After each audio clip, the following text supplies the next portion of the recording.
الحمد لله والصلاة والسلام على رسول الله سيدنا ومولانا محمد ابن عبد الله وعلى آله وصحبه ومن تبعه ومن والاه.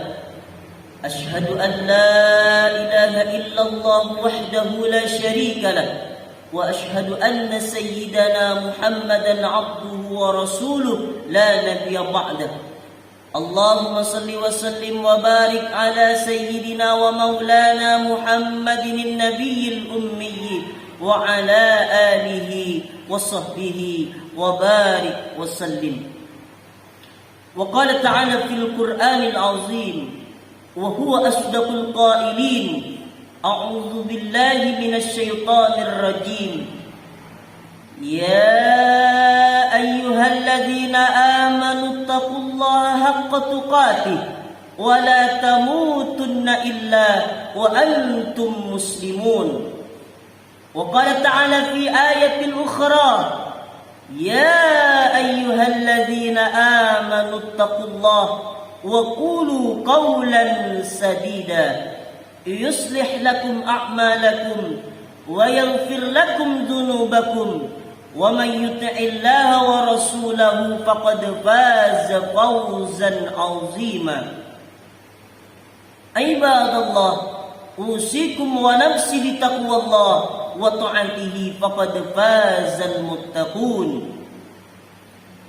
Hadirin jamaah salat Jumat yang dimuliakan Allah Subhanahu wa taala. Laki-laki baligh, berakal, tidak sakit, tidak musafir, tidak ada uzur syar'i, maka wajib baginya mendengarkan wasiat yang masuk ke telinganya, ke otaknya, ke tangkai jantungnya, ke hatinya, ke tulang sumsumnya, bahwa dia mesti takut kepada Allah Subhanahu wa taala. Kalau tidak, maka akan matilah hati yang sudah dititipkan Allah Subhanahu wa taala. Kalau hati itu mati, maka kata Allah Subhanahu wa taala, ulaika kal an'am, mereka seperti binatang, bal hum adall, bahkan lebih hina daripada binatang. Maka hati itu harus hidup. Menghidupkan hati adalah dengan mengingat Allah Subhanahu wa taala. Masalul ladzi yadhkurullah wal ladzi la yadhkurullah kamatsalil hayy wal mayyit. Orang yang hatinya mengingat Allah dan orang yang lalai tidak mengingat Allah seperti orang hidup dan orang mati. Orang hidup bukan orang yang makan. Orang hidup bukan orang yang bergerak. Orang hidup bukan orang yang berbicara. Karena sesungguhnya binatang juga berbicara. Binatang juga bergerak. Orang yang hidup ketika dia berfikir, hatinya hidup mengingat Allah Subhanahu wa taala. Maka laki-laki yang baligh berakal itu hatinya dihidupkan. Karena khatib menyampaikan pesan, ittaqullah, takutlah kepada Allah Subhanahu wa taala. Apa tujuan puasa? Ya ayyuhalladzina amanu kutiba alaikumusiyam kama kutiba alal ladzina min qablikum la'allakum tattaqun. Supaya takut kepada Allah Subhanahu wa taala. Apa tujuan haji? Fala rafasa, jangan melakukan perbuatan kejahatan seksual. Wala fusuka, jangan melakukan perbuatan kejahatan yang bukan seksual. Korupsi, makan haram, riba, namimah. Wala jidal, tidak kasar lidahnya, mencaci maki, sumpah serapah, berkelahi, membicarakan aib orang lain. Apa tujuan daripada zikir? Supaya mulut menyebut Allah, hati mengingat Allah, mengagungkan Allah, supaya takutnya hanya kepada Allah Subhanahu wa taala. Ketika Kabil berkurban, Habil pun berkurban sama. Tapi kenapa kurban yang diterima Allah adalah kurban Habil? Lalu Kabil bertanya, mengapa kurbanku tidak diterima? Habil menjawab, Innama yataqabbalullahu minal muttaqin. Sesungguhnya yang diterima Allah hanyalah dari orang-orang yang takut kepada Allah Subhanahu wa taala. Kalau kau takut pada aturan negara, sampai masanya negara tumbang, sampai masanya penguasa itu mati, sampai masanya yang mengawasi itu tertidur, tapi kita diawasi oleh dia. Siapa dia? La ta'khudhuhu sinatun. Dia tak pernah mengantuk. Wala naum. Dia tak pernah tidur. Hayyun. Dia maha hidup. La yamut. Dia tak pernah mati. Wa huwas sami. Dia maha mendengar. Al-basir. Maha melihat. Tapak kaki semut yang hitam di atas batu yang hitam, di tengah malam yang kelam, di tengah samudra yang luas, akan ditampakkan di hadapan matamu. Wa qadimna ila ma amilu min amalin. Kami tampakkan amal mereka, lalu amal itu dilihat. Faman ya'mal misqala dzarratin khairan yarah. Sebesar biji sawi, sebesar ujung jarum, akan ditampakkan di hadapan Allah Subhanahu wa taala. Hari ini di dunia, kejahatanmu bisa kau hilangkan dengan uang yang kau miliki. Kejahatanmu bisa kau lenyapkan dengan kekuasaan yang ada di ujung jarimu. Tapi sampai masanya Allah berkata, Anal Jabbar, akulah penguasa. Mainal Jabbarun, mana penguasa-penguasa yang lain? Semuanya mati menghadap Allah Subhanahu wa taala. Kullu nafsin za'iqatul maut. Setiap yang bernyawa, setiap yang bernapas, mati menghadap Allah Subhanahu wa taala. Maka kita sekolahkan anak-anak kita ke lembaga pendidikan yang membuat dia takut kepada Allah Subhanahu wa taala. Kalau dengan pengajian, semakin mengaji, semakin datang rasa takut, teruskanlah.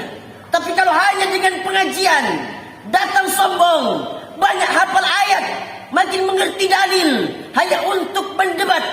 Man talaba ilman, siapa yang mencari ilmu, yubtagha bihi wajhullah, yang semestinya mencari kemuliaan Allah, tapi orang ini hanya mencari ardan minad dunya, hanya dunia yang didapatkan. Lam yajid irfal jannah, maka tidak akan mencium bau surganya Allah Subhanahu wa taala. Apa tujuan daripada ilmu itu? Tujuan dari ilmu adalah menghidupkan iman. Setiap kita lahir, setiap anak-anak yang lahir ke dunia ini, dia sudah membawa iman. Sebelum anak-anak itu masuk ke rahim istri, sebelum anak-anak itu masuk ke rahim ibunya, dia sudah membawa iman. Tidak pernah orang tua disuruh menanamkan iman kepada anak-anaknya. Allah bertanya, Alastu bi rabbikum, bukankah aku ini Tuhan kamu? Semua ruh menjawab, Bala syahidna, aku bersaksi, engkaulah Tuhan kami, engkaulah Rabb kami. Wahai orang tua, jangan kau sangka anakmu beriman karena engkau menyekolahkannya. Wahai para bapak ibu guru, jangan kau sangka anak didikmu beriman karena engkau hanya menjaga imannya supaya tidak terlepas. La yazni zani hina yazni wa huwa mu'min. Seorang pezina tidak akan berzina kalau ada iman di dalam hatinya. La yashrabu saribu hina yashrabu wa huwa mu'min. Seorang peminum khamar, pemakai sabu-sabu tidak akan sakau kalau ada iman di dalam badannya. La yasriku sariku hina yasriku wa huwa mu'min. Pencuri, maling, koruptor tidak akan melakukan perbuatan curang kalau ada iman di dalam badannya. Maka sesungguhnya iman itu ada, hanya saja dia bisa terlepas, hanya saja dia bisa tercabut. Berapa banyak hari ini, hari Sayyidul Ayyam, hari yang paling mulia di antara hari-hari, mereka dengan enaknya berjalan di mall, di pusat perbelanjaan, tak ada rasa takutnya sedikit pun kepada Allah Subhanahu wa taala. Kalau ada orang mengatakan nikmat terbesar adalah hidup, salah, karena binatang juga hidup. Kalau ada orang mengatakan nikmat terbesar adalah bekerja, salah, karena monyet juga bekerja. Kalau ada orang mengatakan nikmat terbesar adalah tenaga. Salah, karena banteng lebih bertenaga, gajah lebih bertenaga. Nikmat terbesar itu adalah ketika engkau takut kepada Allah Subhanahu wa ta'ala. Setinggi apapun jabatanmu, sebesar apapun kekuasaanmu, ketika azan berkumandang, kau tutup tempat belanjamu, kau tutup lokal dan kelasmu, kau datang bersimpuh sujud kepada Allah Subhanahu wa ta'ala. Walaupun negara tidak mengatur itu, tidak ada denda, tidak ada penjara bagi orang yang meninggalkan sholat Jumat. Tapi kau takut bukan karena kekuasaan, kau takut bukan karena rugi, kau takut karena Allah Subhanahu wa ta'ala. Besarkan Allah dalam hatimu, maka dunia ini kecil di pelupuk matamu. Besarkan Allah dalam hatimu, besarkan Allah dalam jiwamu, maka sesungguhnya dunia ini hampa, tidak ada maknanya. Dunia ini tidak ada apa-apanya. Wallahi, demi Allah, kata Nabi. Nabi sampai bersumpah. Nabi kalau sudah bersumpah, berarti itu adalah penting. Wallahi, mad dunya fil akhirati illa masalu ma yaj'al ahadukum isbahu hadhihi fil yammi falyanzur bima yarji. Demi Allah, perumpamaan antara dunia dan akhirat hanya seperti seseorang yang mencelupkan jari telunjuknya ke lautan, lalu diangkat jari telunjuknya. Apa yang ikut dengan jari telunjuknya? Hanya setetes, dua tetes. Itulah dunia. Kalau kau dapat dunia ini, jangan angkuh, jangan sombong, jangan arogan, karena dapatnya hanya setetes, dua tetes saja. Tapi kalau kau tidak dapat, kalau kau tidak dapat dunia ini, jangan berkecil hati, jangan bersedih, jangan bersedih hati, jangan bersusah hati, jangan risau hati. Karena sesungguhnya tidak dapatnya hanya setetes, dua tetes saja. Hanya saja Allah masih merencanakan skenario yang indah bagi kita di masa yang akan datang. Barakallahu li wa lakum fil Qur'anil azim. Wa nafa'ani wa iyyakum bima fihi minal ayati wad dzikril hakim. Wa taqabbala minni wa minkum tilawatahu. Innahu huwal ghafurur rahim.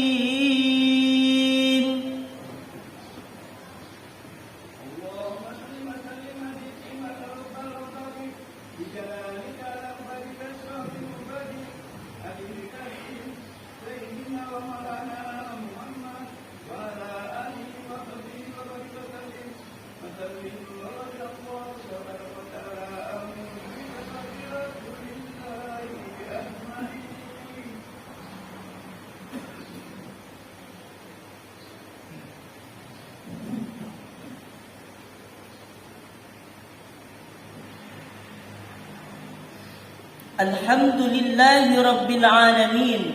Wassalatu wassalamu ala asrafil khalqi ajma'in, Sayyidina wa maulana Muhammadin wa ala alihi wa sahbihi wa man tabi'ahu ila yaumiddin. Ashhadu an la ilaha illallah wahdahu la syarika lah, wa ashhadu anna sayyidana Muhammadan abduhu wa rasuluh la nabiyya ba'dah. Allahumma salli ala sayyidina Muhammad wa ala ali Muhammad كما صليت على إبراهيم وعلى آل إبراهيم في العالمين إنك حميد مجيد.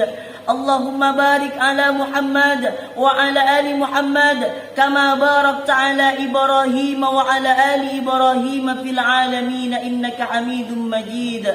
قال الله تعالى في القرآن العظيم وهو أصدق القائلين: أعوذ بالله من الشيطان الرجيم، بسم الله الرحمن الرحيم، والعصر إن الإنسان لفي خسر إلا الذين آمنوا وعملوا الصالحات وتواصوا بالحق وتواصوا بالصبر. وقال تعالى في آية أخرى: إن الله وملائكته يصلون على النبي يا أيها الذين آمنوا صلوا عليه وسلموا تسليما. اللهم صل وسلم على سيدنا محمد سيد المرسلين وأنبيائك ورسلك وملائكتك المقربين وأهل طاعتك أجمعين، آمين يا رب العالمين. اللهم اغفر للمسلمين والمسلمات والمؤمنين والمؤمنات الأحياء منهم والأموات برحمتك يا أرحم الراحمين. اللهم أعز الإسلام والمسلمين واخذل الكفرة والمشركين ودمر أعداءك أعداء الدين. اللهم انصر إخواننا المجاهدين المظلومين في سوريا وفي فلسطين وفي مصر وفي روهينيا وفي أويغور وفي كل مكان ومن مشارق الأرض إلى مغاربها. لا تدع لنا ذنبا إلا غفرته ولا هما إلا فرجته ولا دينا إلا قضيته ولا مريضا إلا شفيته ولا ميتا إلا رحمته ولا حاجة من هوائج الدنيا والآخرة لك رضا ولنا فيها صلاة إلا قضيتها ويسرتها يا أكرم الأكرمين. ربنا آتنا في الدنيا حسنة وفي الآخرة حسنة وقنا عذاب النار. عباد الله، إن الله يأمر بالعدل والإحسان وإيتاء ذي القربى وينهى عن الفحشاء والمنكر والبغي يعظكم لعلكم تذكرون. فاذكروا الله العظيم يذكركم واشكروه على نعمه يزدكم ولذكر الله أكبر والله يعلم ما تصنعون. أقم الصلاة.